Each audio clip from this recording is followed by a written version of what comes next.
Part 1. You will hear a radio announcer giving details of the evening's broadcast programmes. First, you have some time to look at questions 1 to 5.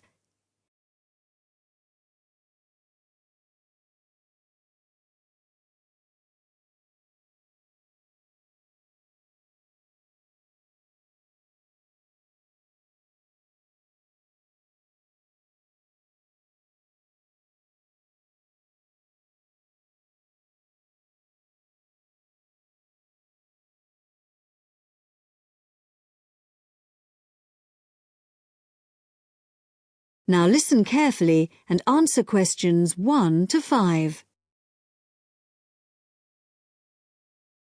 The time is 6:55 on Thursday, October the 15th.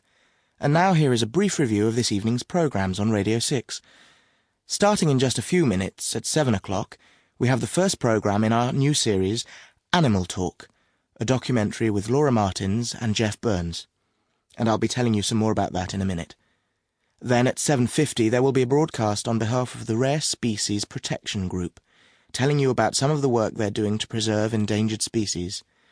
This will be followed at 8 o'clock by today's episode of Park Square, our drama series following the fortunes of a close-knit community in North London, in which Sunita begins to wonder if Carl has been telling her the truth, and Carl gets into trouble when a private email is read by the wrong person. At 8:30 we have our phone-in programme, What's Your View? Today's topic is the impact of the media, and you are invited to call in with your own views and questions on this topic. If you have a question for the panel, the number to call is 0207 815 4222. This will be followed at 9 o'clock by news and weather, and then at the new time of 9:20 we have our Book of the Week, read by Graham Stanish. This week's book is a collection of Rudyard Kipling's Just So stories, which the author wrote for his children at the beginning of the 20th century, and which are now enjoyed by children and adults alike. This evening's story, entitled How the First Letter Was Written, is an imaginary account of the events that led to the invention of writing, involving a young girl called Taffy, and a series of misunderstandings that arise when Taffy sends the first written message in the history of the world. Before you hear the rest of the talk, you have some time to look at questions 6 to 10.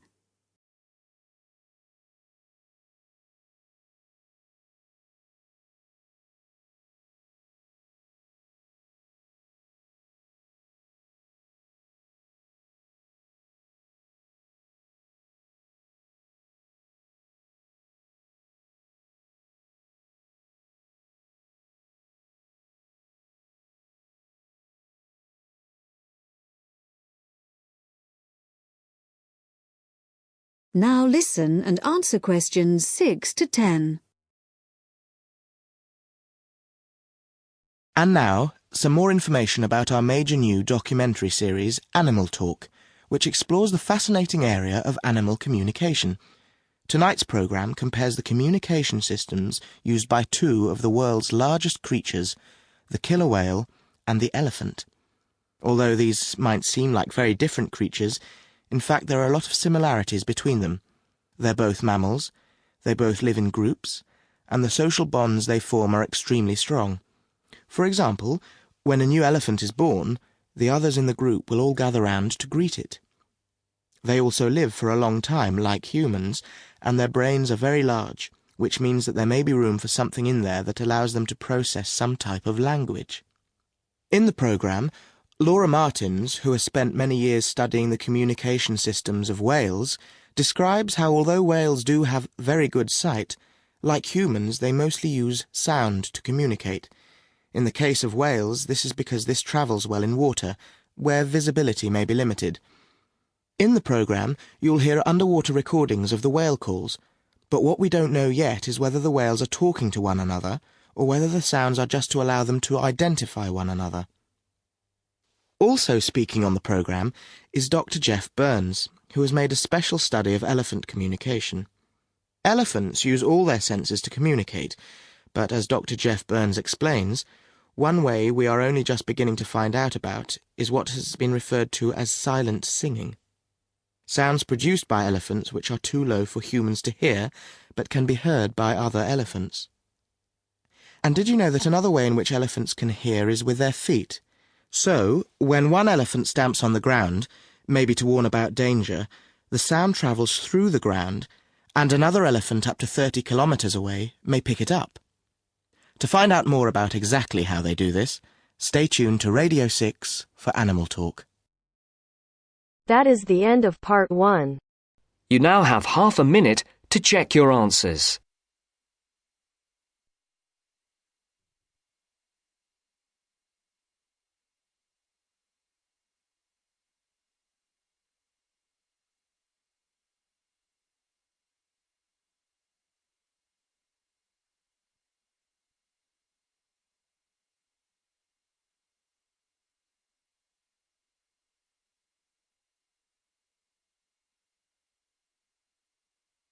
Now turns to part 2. Part 2. You will hear somebody talking to a group of students about a university language centre. First, look at questions 11 to 14.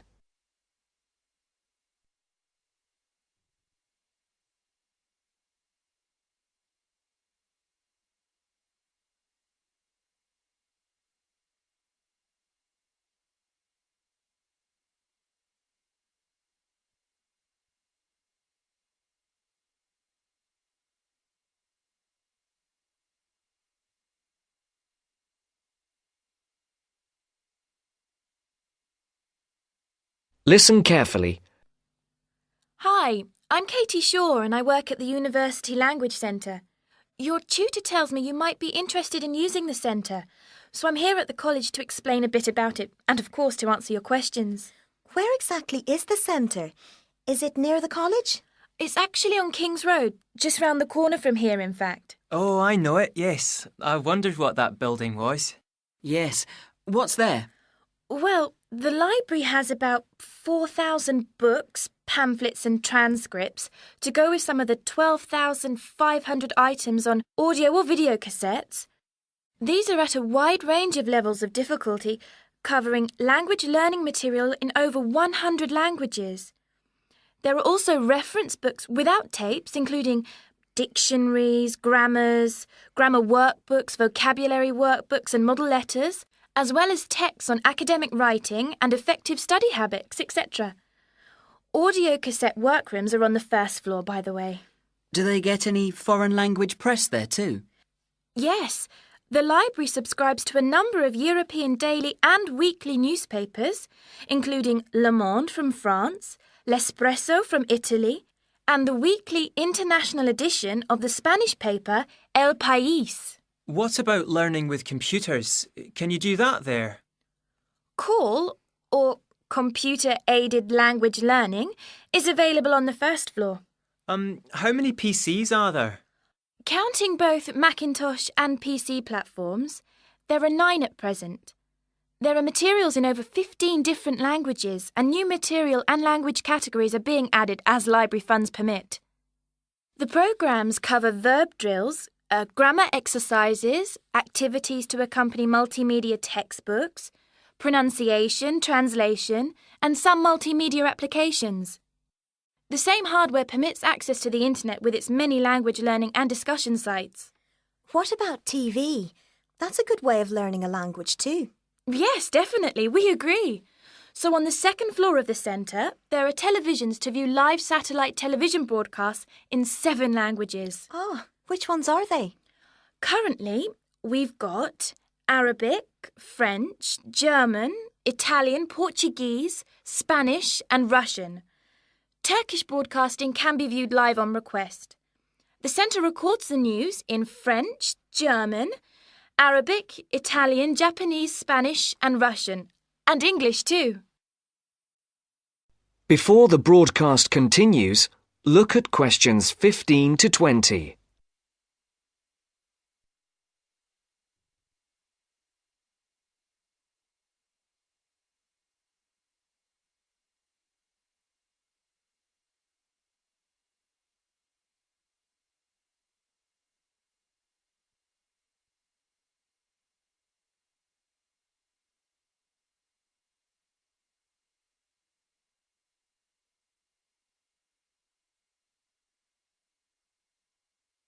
You will now listen to the second part of the talk.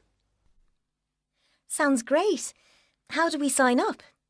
To avoid paying a fee, you need to go to the centre with a valid university ID card or a letter from your college or departmental administrator on headed paper indicating your status, length of stay and language requirements.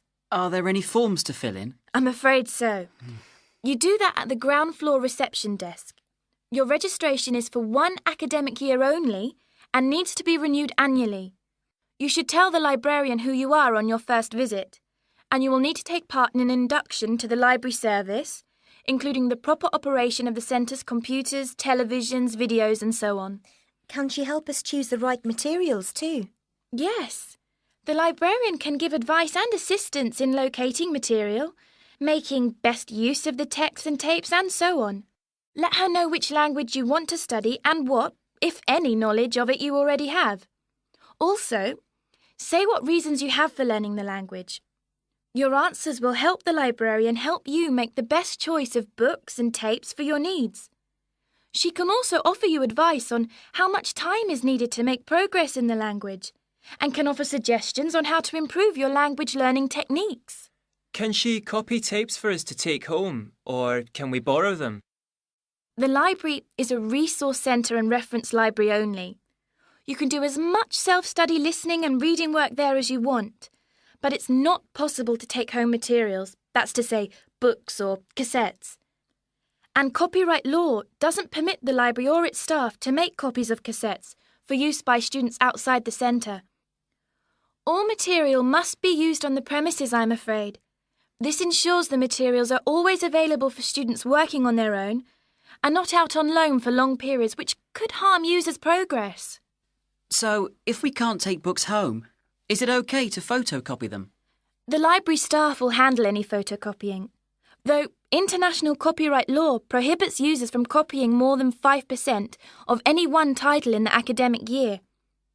You place a photocopy order with the librarian or an assistant, and orders will be processed between 1 and 2 o'clock or after 5:30. How much does it cost?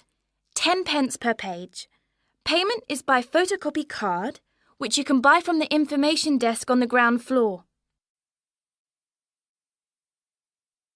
That is the end of part 2. You now have half a minute to check your answers.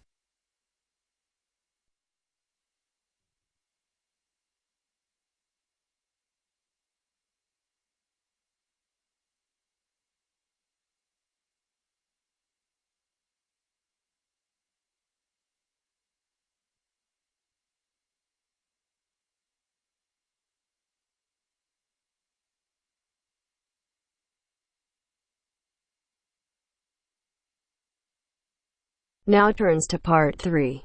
Part 3. You will hear part of a lecture about a place called Cuba Pedy. First, you have some time to look at questions 21 to 26.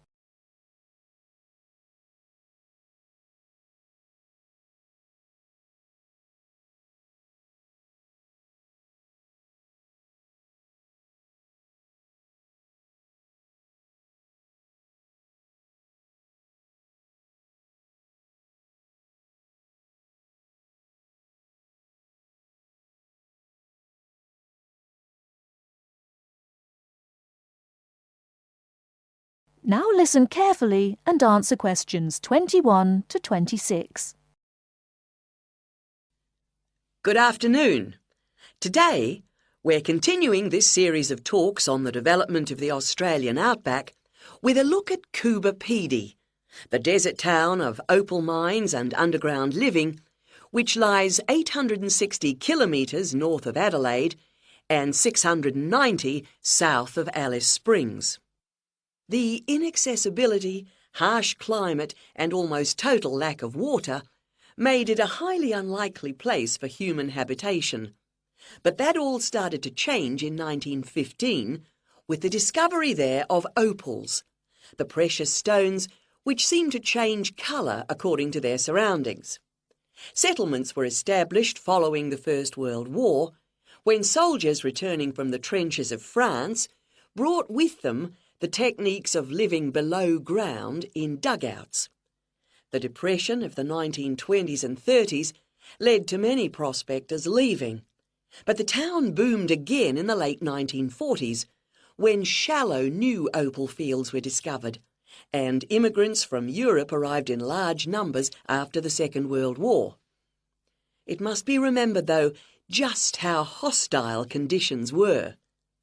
Daytime summer temperatures reached well over 50 degrees centigrade, winter nights were bitterly cold, and dense dust storms regularly blanketed the town.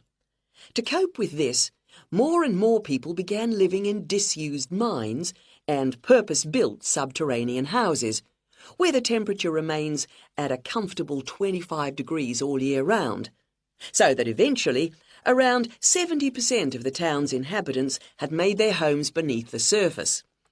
This led to the construction of hotels and even churches below ground, as well as an entire underground shopping centre, the only one in the world.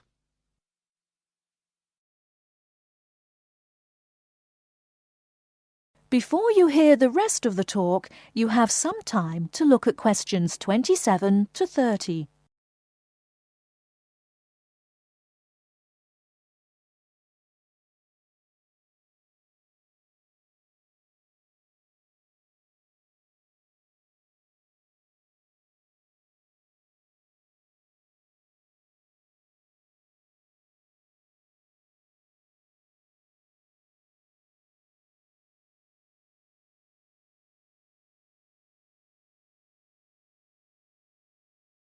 Now listen and answer questions 27 to 30. Perhaps not surprisingly, this has now led to the emergence of a secondary industry, tourism. Increasing numbers of visitors come to see the tunnels and the caves with their ventilation shafts, the weird machines lying about in the town, and, just beyond it in the scorched red desert, the conical hills thrown up by the world's biggest opal mines. It's a logical stopping place for travellers too. The nearest town to Coopapedy is Woomera, in the prohibited area once used for launching space rockets. But even that is an enormous distance away. Within the town itself, there are plenty of hotel rooms and a number of ethnic restaurants. Remember that Coopapedy is one of the most multicultural places in Australia, with an estimated 45 nationalities represented, and its very own Opal Museum. A short distance from town, there's a section of the enormous barrier that runs thousands of kilometres across the country, the Dingo Fence, which is meant to keep these predatory wild dogs out of the sheep farming areas. Another attraction just outside town are the sets of various films made there, including Mad Max 3, as well as The Red Planet and Until the End of the World. Names that reflect the harshness of the terrain and temperatures there. The name Coopapedy, incidentally, comes from an Aboriginal expression meaning white man's hole in the ground. Next, I'd like to go on to talk about Broken Hill, another mining town, but one that... That is the end of part 3. You now have half a minute to check your answers.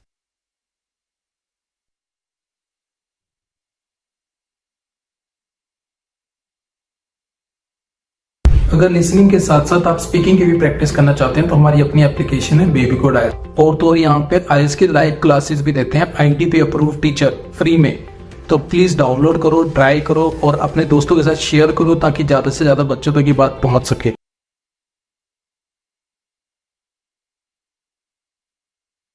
Now turns to part 4. Part 4. Listen to the following talk between two friends and answer the questions with no more than 3 words. First, you have some time to look at questions 31 to 40.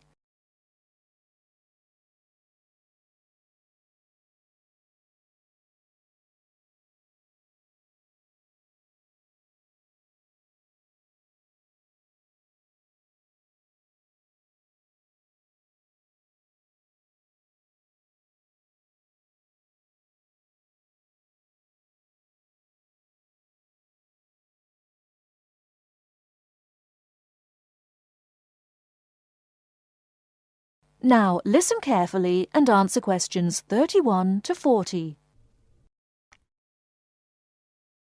Do you know what, Tom? It won't be long before we'll all be travelling to space in a cable car. A cable car? What do you mean? A sort of sky lift? Well, yes, I suppose so. You must be joking. Where on earth did you get that idea from? Oh, I've just been reading it in a book called Apes to Astronauts by Adrian Berry. He's the science correspondent of the Daily Telegraph, so he should know what he's talking about. He says, wait a minute, I've got it here, page 28. A cable car to the heavens. Oh, honestly, Jane, you surely don't believe all that stuff you read in those sci-fi books? It's not science fiction, it's a fact. Hang on, I'll read you what he says. The space writer Arthur C. Clarke, to whose inspiration we owe the communications satellite, recently outlined a proposal for a new means of space travel, which, he admitted, is so outrageous that many of you may consider it not even science fiction, but pure fantasy. Shall I go on? No, just tell me how he thinks it could be done. Well, it sounds quite simple, really. One end of a cable, 23,000 miles long. How long? 23,000 miles. Do listen. One end of a cable, 23,000 miles long, would be attached to a point on the Earth's equator, and the other to a satellite in geostationary orbit. So? The cable would be absolutely tight between the 2 points, and the elevator would travel up and down, carrying people and freight. According to Arthur Clarke, it's the only way to travel in space without using rocket engines, which would make it much more economical. I wonder if it would be more comfortable. It sounds pretty uncomfortable to me, and heaven knows what speed it'd be travelling at. What would happen if the cable broke? Oh, he explains all that. Apparently, the most likely place for it to break would be at or near the ground, and if that happened, it wouldn't fall down, it would fall upwards. Upwards? Yes, I suppose it would. Yes, sounds funny, doesn't it? Something falling upwards. Anyway, it wouldn't matter too much either if the cable broke away from the high end. It'd remain rigid until it could be reattached to the satellite. I don't quite see why. Well, it would be the pull of gravity from above. Anyway, who'd want to be stuck in an elevator attached to a rigid cable thousands of miles up in space? I suppose he doesn't say what would happen if it broke in the middle. Actually, he does. He says it would be dangerous if the break occurred at any altitude up to 15,000 miles, because the bit attached to the Earth would... what does he say? Oh, yes. Collapse and wrap itself around the equator like a whiplash. Whiplash? You know, the long bit of cord or leather on a whip. Anyway, even that would only be really catastrophic if the cable was made of steel or some other metal. Metals are much too heavy. The cable would have to be made of some material capable of suspension without snapping. But I thought you said the cable would be 23,000 miles long. I did, but the 3,000-mile breaking length is because of gravity. Well, all I can say is you'll never catch me going to space in a cable car. I'd rather keep my feet on the ground, thank you very much. That is the end of part 4. You now have half a minute to check your answers.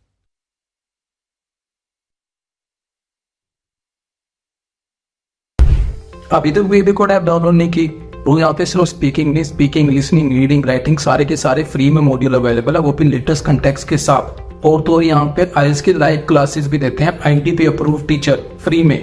यहाँ पे लाखों बच्चे free में IELTS clear कर रहे हैं with the help of BabyCode IELTS. तो link in the description, try करो।